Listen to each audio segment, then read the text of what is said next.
Assalamualaikum warahmatullahi wabarakatuh. Salam rahayu, salam sehat selalu untuk sahabat-sahabatku semua dimanapun kalian berada. Dari Sabang sampai Merauke, dari Miangas sampai Pulau Rote. Seperti biasa teman-teman, berjumpa lagi bersama saya di channel TV Abah, channel yang cukup sederhana dan channel apa adanya. Mudah-mudahan dengan adanya channel yang cukup sederhana ini bisa menginspirasi kita semua teman-teman, bisa menjadikan satu wadah wawasan, bisa menjadi satu wadah pengetahuan yang dimana mungkin yang selama ini satu pengetahuan, satu wawasan, satu jawaban yang pengen kita cari kita dapatkan di sini dan kita temukan di sini. Tidak usah berlama-lama teman-teman, kita dengarkan saja kajian-kajian Buya yang satu ini. Dan apabila nanti ada sesuatu yang perlu kita komentari di dalam opini saya, nanti saya akan komentari. Tapi apabila tidak ada, nanti kita akan simpulkan saja. Kita lanjutkan teman-teman.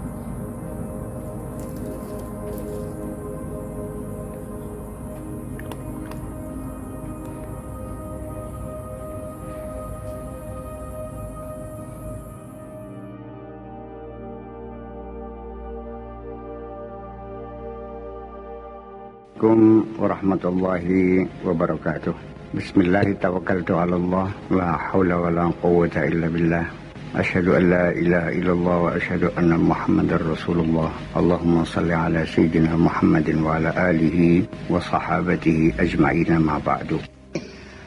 Di sini lalu kita terjebak menuduh Nabi tukang kawin. Sekalipun dia tidak menuduh, tapi karena dia berucap setelah kawin lagi dan saya tegur, bilangnya sunnah Rasul. Itu sama dengan menohok Kanjeng Nabi kok. Bahwa dia meyakini Nabi doyan rabi. Kawin maneng kok.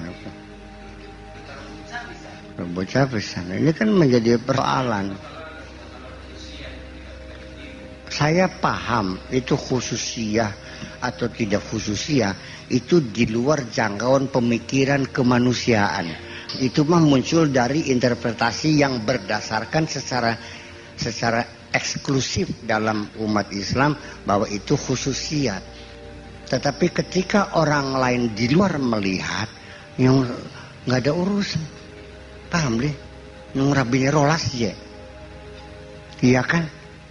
Tapi yang dalam sesaat itu kan 9, 12 kan bergilir. Bayangkan, ini artinya bahwa tidak bisa dihindari bahwa umat Islam pun hanyut dalam praduga Nabi tukang kawin.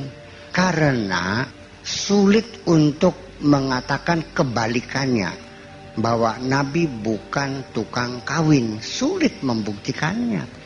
Ngurabine sang aja sama-sama. Pingrolas kawinnya. Fakta mana yang Anda kemukakan? Bukan kondisi pada saat itu saja. Sekalipun pada saat itu kondisi memang boleh. Ya kalau Nabi melakukannya berarti sama dong. Ngejar nafsu juga kalau begitu mah. Makanya saya mengatakan berulang-ulang bahwa Nabi itu bukan tukang kawin. Kawinnya Nabi itu kawin politis. Paham belum? Kenapa kawin politis? Karena dulu networking, organisasi, belum ada partai politik, belum ada al-khitabus siyasi, belum ada visi dan misi. Semua perjuangan itu berkaitan dengan keluarga, kabilah. Nabi-nabi zaman dahulu selalu yarisuni wa yarisu min ali Yaqub. Rabbi habli min ladunka waliya yarisuni. Itu pengen anak yang meneruskan perjuangan kami. Itu kan dulu. Kalau sekarang mah nggak perlu, ya Allah aku pengen anak untuk melanjutkan perjuangan. Nggak perlu sekarang. Udah ada organisasi ya, secara profesional. Paham belum? Lamun kita dibaring beli 2 anak, bubar takonan tah? Ya enggak dong. Ada organisasi, ada yayasannya, ada lembaganya. Apa negara ini harus keturunannya anak? Ya enggak dong. Yang republik ya pemilihan. Dan juga manusia belum banyak waktu itu kan. Nah, kenapa kawinnya Nabi politik itu? Adalah untuk membuat jaringan kerja supaya kabilah-kabilah yang memusuhi itu jadi sedulur. Tidak Nabi jelang Kanjeng Nabi. istri Nabi dari yang pertama dari yang terakhir semuanya janda. Betul nggak? Yang perawan hanya satu, itu pun hanya petetan. Karena disurung-surung akan ning bapaknya ki pengen jadi sedulur. Dan bapaknya itu sahabat terdekat dari awal perjuangan. Kepengen ada ikatan persaudaraan. Ya wis lah, mangga. Itulah dia Siti Aisyah. Dan saya menduga, mudah-mudahan dugaan saya benar, bahwa Siti Aisyah itu tidak pernah dijamah oleh Nabi kok. Hanya sebagai istri hiasan saja. Ini karena saking hormatnya saya kepada Rasulullah. Ya kan begitu. Ngudunya gak senok-senok beja. Ya Humairah, biaran diundang panggilnya bocah ayu, bocah gembleng, bocah denokon mereka. Yang masih bocah aja. Oke, itu satu. Sekarang saya punya alat bukti psikologis. Apakah Nabi tukang kawin? Ingat enggak? Wong bakat tukang kawin. Biasanya badogane gede. Satene 40 tusuk. Segane rong eblek urug maning. Orang tukang kawin selalu makanannya besar. Terutama adalah protein hayawani. Barang Kanjeng Nabi, nahnu qaumun la na'kulu hatta najul. Wa idza akalna la nasba'u. Kanjeng Nabi ku mangane cicik. Sedurunge warga mandeg kene Nabi. Sekedar menghilangkan rasa lapar saja kok. Kontras ini nggak mungkin wong doyan kawin mangane cicik kok. Terus contohnya jangan bakal beli blending wetenge jelas apa? Kayak kita. Oke. Wong doyan rabi biasanya memanjakan istri saporete sing penting gelem. Njaluk apa dituruti kabeh sebenarnya. Sing penting gelem. Barang Kanjeng Nabi ngancame beli dia matak pegat. Puntah wong doyan rabi kok. Ini sampai sekarang nggak mungkin di tukang kawin kok. Iya tapi Kanjeng Nabi umur selawe kawin karo rangda 40 tahun kun ku tukang rabi kun ku. Ayo. Ana beli wong wadon sing ayu sing perawan sing dem Kanjeng Nabi. Akeh. Mula kasih wani barang emang meriang kabeh gini. Takut tidak diterima kan karena kewibawaan dan kehebatan Nabi luar biasa. Langka wadon sing menyatakan I love you langka. Bekai Nabi Yusuf di kepung-kepung udah bisa kusentin apa? Iya. Kenapa umur kawin dengan janda umur 40 tahun dan janda 2 kali? Tukang kawin pun kok. Ya punya bukti dong. Sejak kapan Nabi kawin lagi? Dengan Khadijah murni hanya satu istri tercinta. Dia tidak pernah berpoligami. Khadijah meninggal umur 65, Kanjeng Nabi umurnya berapa? 50. Sewisa 50 nembe kawin maning. Kari wong doyan kawin ku awit umur pira?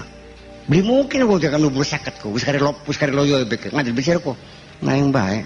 Perlu bukti ta.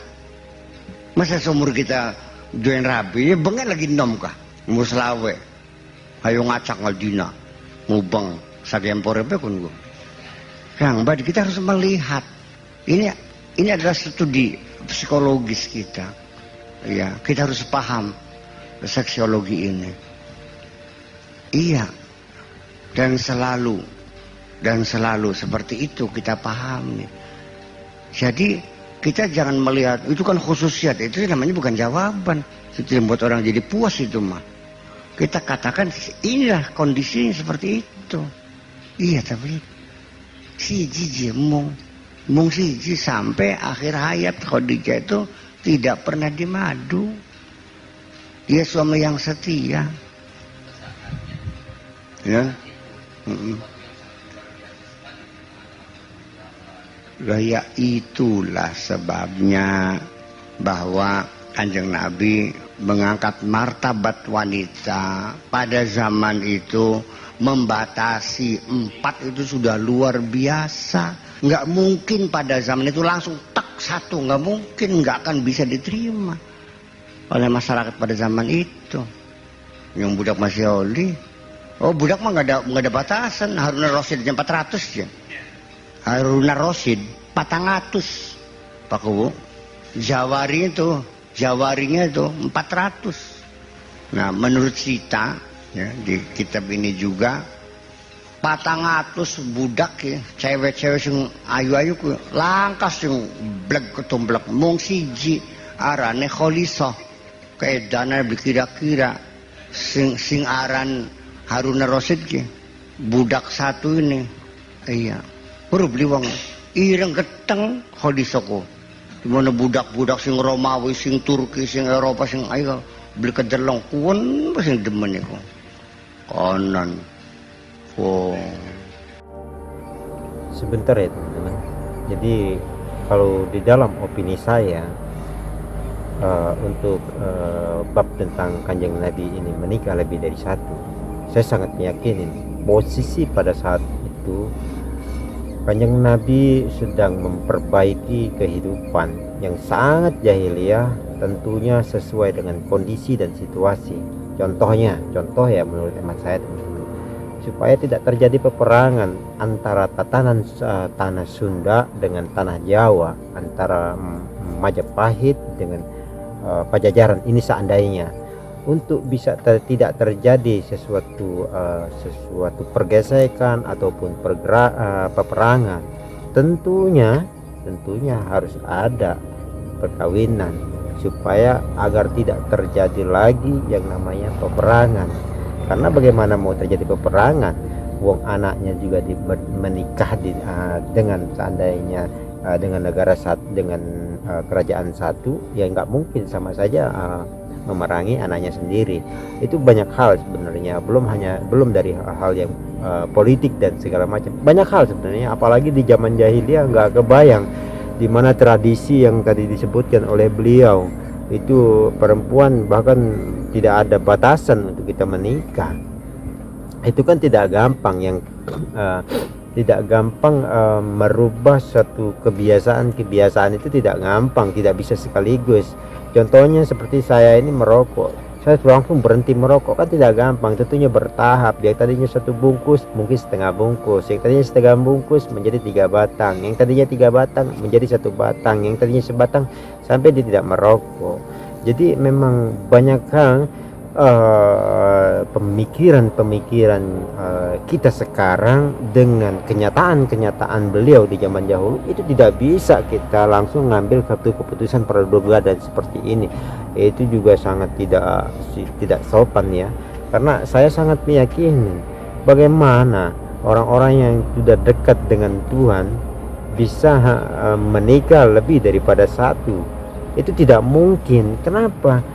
Tidak mungkin kalau tidak ada urusan sosialisasi untuk masyarakat itu sendiri, untuk perubahan itu sendiri, untuk kebenaran itu sendiri. Sebenarnya tidak mungkin. Nah, orang yang sudah mampu memberikan satu pandangan secara rohani yang begitu dalam, yang begitu luas dan begitu tinggi seperti Kanjeng Nabi, itu kan kalau secara orang yang berpikirnya secara kawin yang berkali-kali untuk di zaman sekarang, itu nggak akan mampu sebenarnya, nggak akan muncul satu pandangan yang tinggi, luas dan dalam kalau tidak orang-orang yang betul-betul orang yang lepas daripada cengkraman hawa nafsu.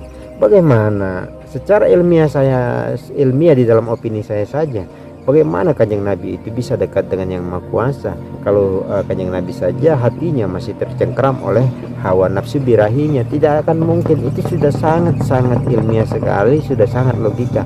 Bayangkan saja, boleh kita lihat dan boleh kita buktikan secara realita kehidupan. Tidak akan pernah mungkin mampu orang-orang yang masih di dalam cengkraman hawa nafsu itu mampu membeberkan tentang ilmu ketuhanan, rahasia hati, nasihat hati, tentang rohani. Tidak akan mungkin. Kalau tidak percaya, teman-teman boleh buktikan di zaman sekarang manusia yang masih di dalam cengkeraman hawa nafsu, apalagi birahi, mampu nggak untuk dia bisa berpikir tentang rohani, tentang rahasia hati? Tidak akan pernah mampu kecuali orang itu sudah lepas daripada cengkeraman rohani. Di situ saja sebenarnya sudah sangat ilmiah, sangat logika. Coba bayangkan kalau orang itu masih di dalam cengkeraman hawa nafsu apalagi birahi, apa yang ada? boro-boro untuk bisa berpikir tentang kerohanian tidak akan diizinkan oleh Allah. Semua itu sudah punya standarisasi di dalam ketuhanan itu sendiri. Tuhan sudah punya satu patokan. Apabila engkau sudah merdeka, hatimu sudah lepas daripada cengkraman duniawi, maka disitulah engkau akan pemikiranmu, perasaanmu, bahkan segala sesuatu yang engkau rasakan di dalam sirmu itu, dalam hatimu itu, pasti akan menjadi satu kata-kata yang sangat luas, tinggi dan dalam, teman-teman. Oke, tidak usah lama-lama, kita lanjutkan lagi, teman-teman. Waya mati, kholisak mati. Nah, lebih wadon ki ngadusi, ning gelunge ki ana jimate. Kiye barang isi. Harus terus mereka danan kira-kira wong ireng mun apa nang. Jadi jimat teku sampai saking dinggo kholisako. Ini kan cerita semacam itu. Jadi artinya bahwa kita punten kini mah jangan sekali-kali menduga Nabi tukang rabi. Aja nemen kan suudan Kanjeng Nabi ki. Ngenes kita makin ki. Iya. Kari marhaban mah iya pas solot-solot gini ki. Tapi di hati tidak pernah menghormatinya kok. Nabi dianggapnya tukang kawin. Masalah Nabi kongkon sembayang be nganyang pisanga. Ini akal kah? Iya. Dan itu dipola oleh mereka. Non? Gaya itu dipola oleh mereka.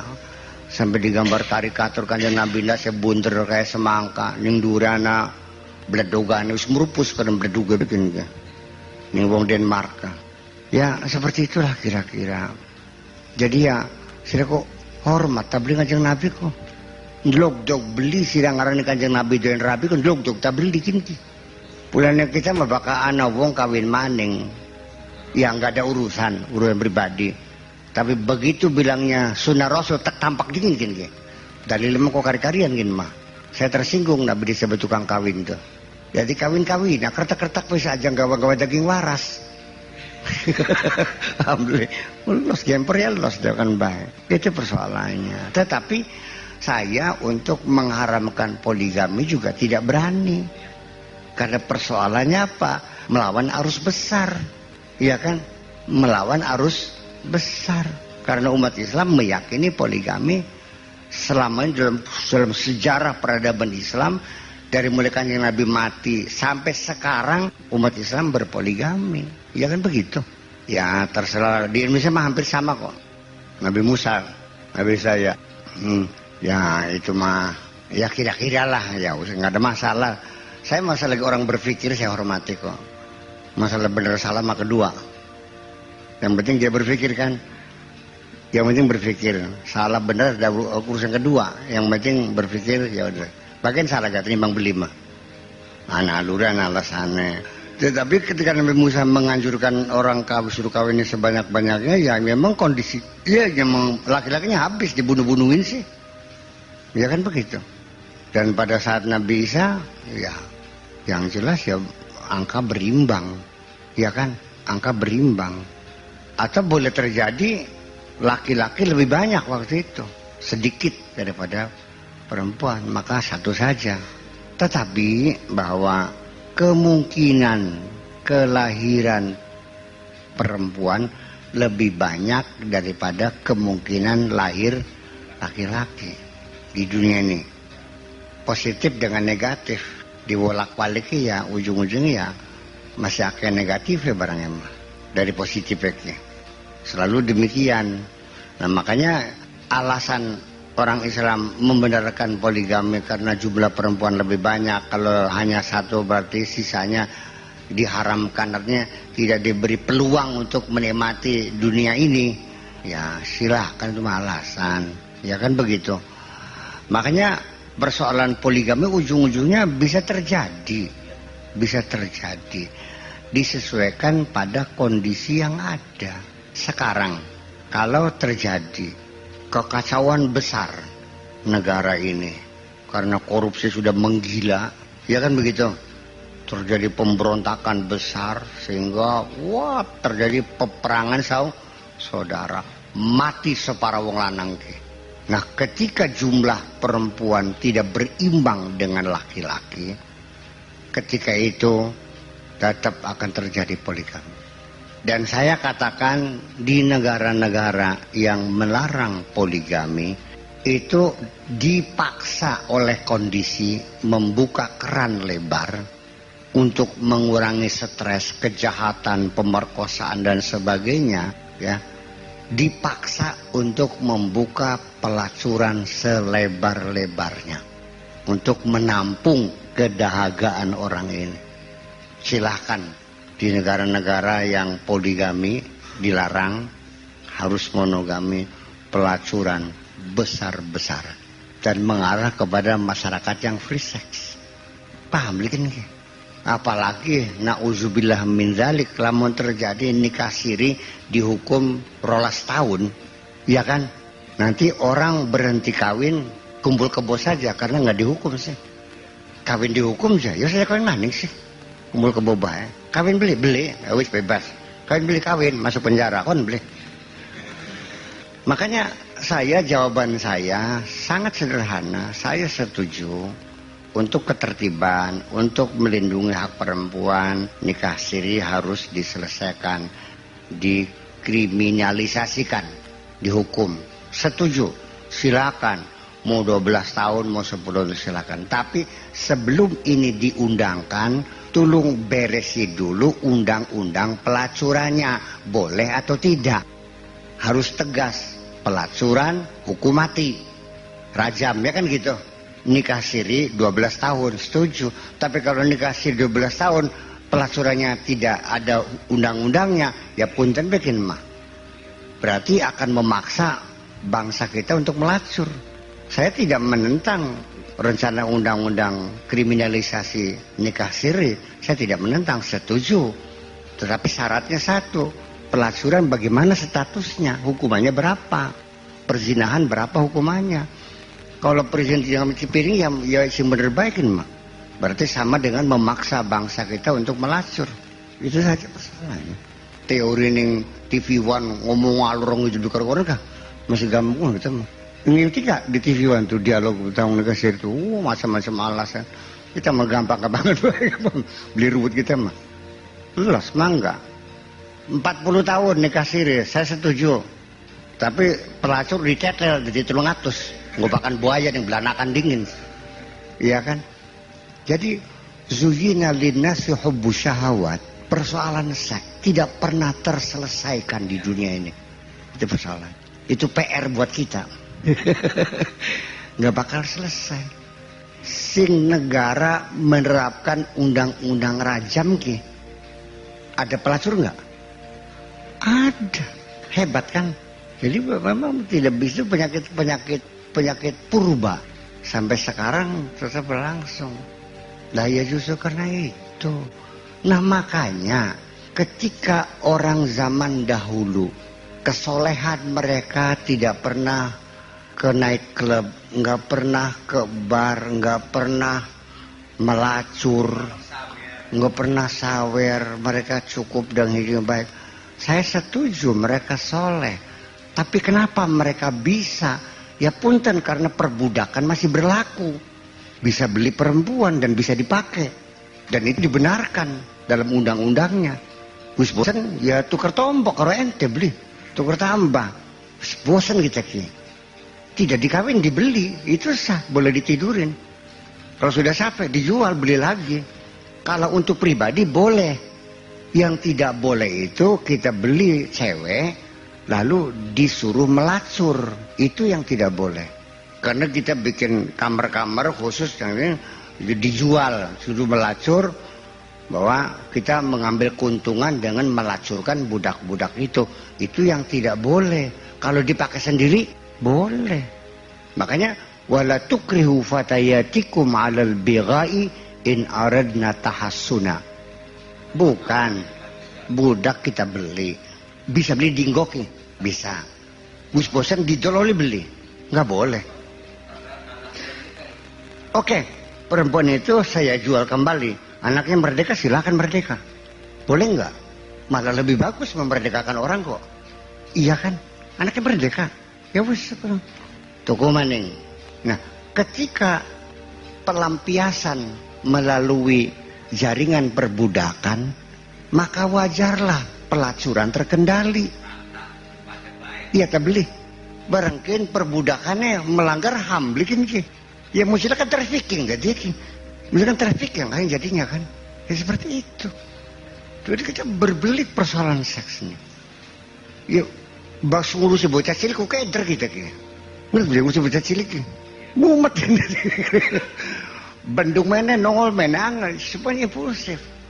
Nah makanya itulah maka zinalinasi ubus syahwat memang seperti itu.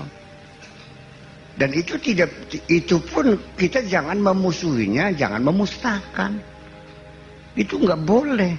Sama.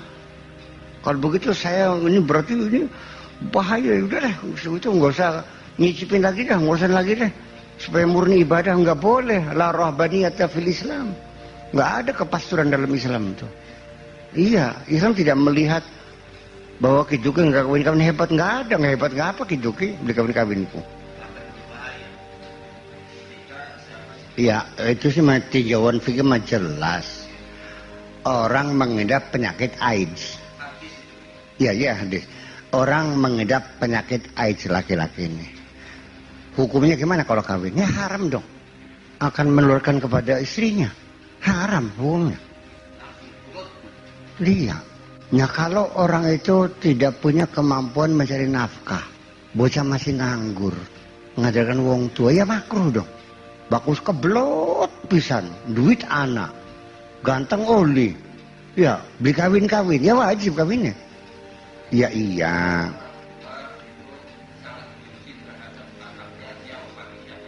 Ya iya ya, maksudnya yang diberikan faman roghiba an sunnati falaysa min itu bukan wajib kawin. Bukan berarti orang yang tidak kawin itu bukan golonganku, bukan. Rohibaan sunnat itu bukan orang yang tidak mau kawin, bukan. Banyak aulia illah yang tidak kawin kok. Banyak ulama solehin yang tidak kawin, iya kan? Yang diberikan paman rohibaan sunnat itu ialah orang yang tidak kawin-kawin tapi lembuk baik. Itu bukan umatku. Ngacur bae, demenan be, dicakawin mong. Itu maksudnya, artinya menikmati seksual tapi tidak mau kawin. Itu bukan umatku. Dan kemudian mana la rohbaniyata fil Islam itu tidak ada kepasturan itu artinya tidak hebat orang itu tidak kawin.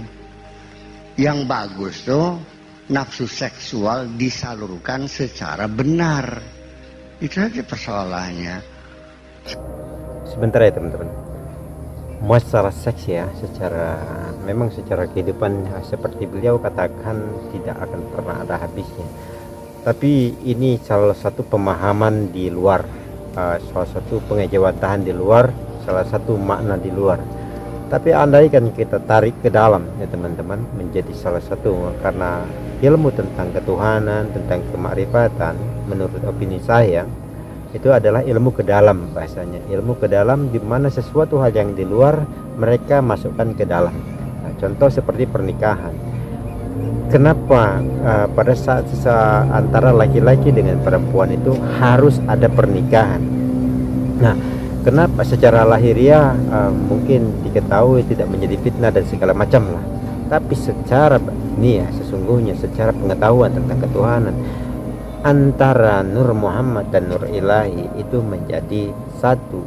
Nah, dan itu harus diridhoi oleh Allah itu sendiri. Nah, Allah diridhoi oleh Allah, disaksikan oleh Allah dan secara makhluknya. Ya, karena sebenarnya itu dalam ya teman-teman. Sebenarnya pemahamannya mungkin hanya segini yang saya berikan di dalam opini saya. Tapi paling tidak pernikahan itu kenapa harus ada pernikahan? Itu karena itu sakral sebenarnya. Antara Nur Muhammad dengan Nur Ilahi itu menjadi satu. Sehingga terjadilah kun fayakun orang anak, terwujudlah seorang anak. Sebenarnya seperti itu teman-teman. Makanya apalagi seseorang itu untuk bagaimana seseorang itu untuk berpikir di zaman sekarang kehidupan baik-baik saja mereka berpoligami.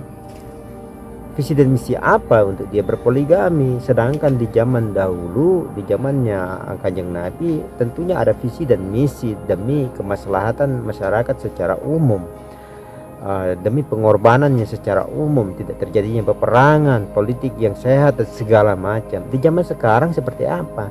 Poligami yang dijadikan dijadikan satu pola saja. Nah, ini berbahaya menurut opini saya, teman-teman. Karena kenapa? Karena pernikahan itu sakral, teman-teman. Nur Muhammad dan Nur Ilahi itu menyatu. Tidak ada yang namanya campur tangan daripada urusan birahi. Kalau masih ada campur tangan urusan birahi, mereka akan menangis sendiri nanti di sana, melihat sesuatu yang salah kaprah yang menurut mereka benar, tapi ternyata sesuatu itu tidak benar. Karena kenapa? Ya kita tidak tahu kehidupan Kanjeng Nabi di abad ke-7 dulu seperti apa, beliau menikah itu seperti apa, dan kita hanya mengikutinya saja. Ya tidak seperti itu. Kita harus benar-benar memahami secara utuh. Kalau kita tidak memahami secara utuh, ya banyak yang terjebak. Mungkin para kiai, para ulama juga banyak mungkin yang ikut pola-pola seperti ini. Tapi ini di dalam opini saya, teman-teman, ya, di dalam opini saya. Karena kenapa? Pernikahan itu sangat sakral antara Nur Muhammad dan Nur Ilahi, itu benar-benar sudah menjadi menyatu sehingga terjadi lakun fayakun. Kalau sembarangan hanya dibarengi dengan nafsu birahi, yang terjadi dalam kehidupannya juga pasti kehidupannya biasa-biasa saja, tidak ada apa-apanya dan tidak menunjukkan suatu manfaat yang luar biasa. Mungkin malah banyak terjadi sebuah percekcokan, terjadi sebuah pergesekan di luar sana, secara umum sudah terlihat. Kita lanjutkan, teman-teman. Jadi tidak melarang orang uzubah, tidak melarang orang menduda terus, enggak juga. Artinya tidak menjadi satu butir penilaian kehebatan seseorang karena dia tidak kawin, itu masalahnya. Jadi menilai kehebatan seseorang jangan melihat dari kawin atau tidak kawin, bahwa yang lebih hebat yang tidak kawin, ya tidak juga. Itu maksudnya arah kalimat. Makanya jadi kita menelusuri makna kalimat itu adalah mesti kita kembangkan batasan-batasannya. La ruhbaniyata fil Islam, itu artinya bahwa Islam tidak mengakui kepasturan, itu artinya tidak menyatakan orang hebat karena dia tidak kawin. Sirane siapa? Sira kunang sakur. Menggawin apa? Kerja ning pabrik. Gaji pira? 9 juta. Engkone pira gaji ya? Mane mas kawinnya siap beli 2 kintal 10 kintal ku mas ya. Disidang lah mereka. Dengan pertanyaan seperti itu, saya nggak jadi ngelamarnya kok. Lah ya iya. Karena tradisi berbeda. Sebab kalau di sana mah perkawinan itu adalah kepentingan materi. Pertama, adapun punya keturunan, ya itu sih idealnya. Yang paling mah menyicipi kelezatan bersanggama itu yang mengemuka mah. Jujur begini, silakan kepada orang anak-anak kita yang kawin. Ketika dia ingin kawin, coba kita buka otaknya. Saya yakin belum pernah terpikir dia pengen punya anak. Yang ada pengen nyicipi barang enak. Jujur ini mah, ini kan teori kita. Kalau saya kan besar psikologis saya melihatnya. Iya, jadi artinya bahwa kajian psikologis ini lebih mendasar daripada kajian-kajian sosial, kajian-kajian hukum. Hak apa? Iya. Hak asuh ning bapak. Enggak no. Hak asuh itu di ibu, tapi kewajiban nafkah tetap melekat pada suami. Di pengadilan nggak bisa dimenangkan bahwa ibu punya hak asuh, no, bukan bapak gimana ngasuhnya. Enggak dong. Hak asuh pada ibu. Nah suami hakul hadon itu pada ibu. Bapak berkewajiban memberi nafkah kepada anaknya. Ibu mah nggak ada kewajiban apa, tetap kewajiban nafkah melekat pada suami. Istri nggak punya kewajiban nafkah. Saya kira mungkin seperti itu. Jadi artinya sekali lagi begini, ini rumit sekali persoalannya. Ini persoalan-persoalan dunia, ya kan, yang membuat kita terlena, nggak pernah ingat Allah, melupakan akhirat, gara-gara merasakan kenikmatan sekejap itu. Saya kalau tidak salah, saya lupa di kitab apa yang saya baca, tetapi lezatnya bersanggama itu adalah merupakan bocoran sorga, setetes nikmatan sorga turun ke bumi. Itulah lezatnya bersanggama, itu setetes kenikmatan sorga yang tidak ada rasanya langka bosan-bosannya kecuali bakal kena kencing manis. Ya kun mah. Tapi ingat, secara psikologis lagi, orang yang sudah kena kencing manis, yang sudah tidak berfungsi, sudah impoten, bukan impoten ya, impoten, artinya sudah tidak bisa berfungsi, dalam pikirannya masih segar barang emah ngantel beli, nggak pernah pudar, sampai sing melakukan di share bertang memenyon nggak, masih segar dalam pikirannya, membayangkan itu. Paham bikin ke? Jangan dikiranya enggak, masa masih senang, masih bisa membedakan cantik dengan tidak cantik sih, masih bisa merasakan keseksian seseorang, masih bergetar jiwanya, masih ya. Yang saya beli jalan be barang emak, tapi masih getar jiwa masih ada, nafsu masih ada. Ya kok naranya nafsu banteng tenaga. Bismillahirrahmanirrahim. ربنا أوزعنا أن نشكر نعمتك التي أنعمت علينا وعلى والدينا وأن نعمل صالحا ترضاه وادخلنا برحمتك في عبادك الصالحين. ربنا آتنا في الدنيا حسنة وفي الآخرة حسنة وقنا عذاب النار. وصلى الله على سيدنا محمد وعلى آله وصحابه أجمعين. سبحان ربك رب العزة عما يصفون وسلام على المرسلين والحمد لله رب العالمين. السلام عليكم ورحمة الله وبركاته. Seperti biasa teman-teman, videonya singkat, tepat, dan padat.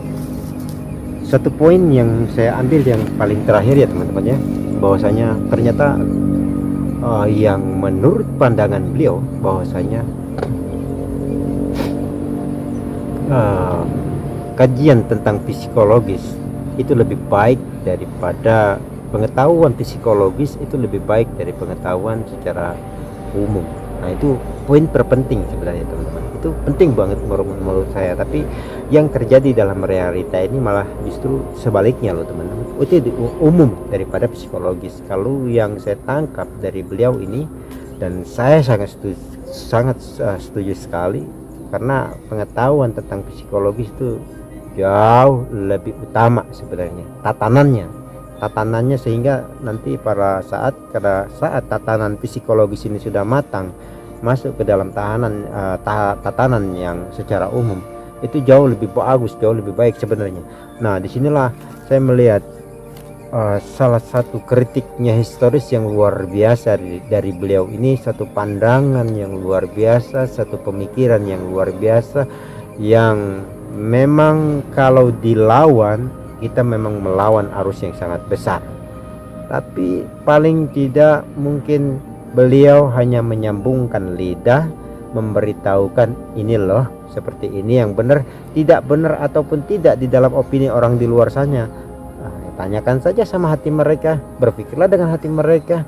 Kalau mereka berpikir dengan hati nurani mereka, satu pun tidak ada yang memungkiri atas apa yang sudah beliau katakan tadi. Sesungguhnya seperti itu. Tinggal tergantung bagaimana kejujuran tiap-tiap diri di dalam hati mereka itu sendiri.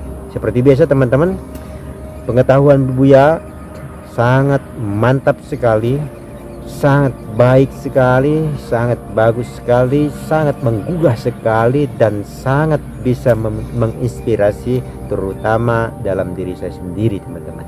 Kita sudah di penghujung acara, saya pamit undur diri. Apabila ada salah kata, perbuatan, ucapan, serta perilaku saya yang tidak berkenan di hati sahabat-sahabat semua, saya memohon maaf lahir dan batin, karena saya hanyalah manusia biasa teman-teman. Tentunya kekurangan, kesalahan itu datang dari saya, dan kebenaran tentunya datang dari Yang Maha Kuasa. Kita berjumpa di lain waktu, kita berjumpa di video-video selanjutnya. Saya mohon maaf lahir dan batin. Wassalamualaikum warahmatullahi wabarakatuh.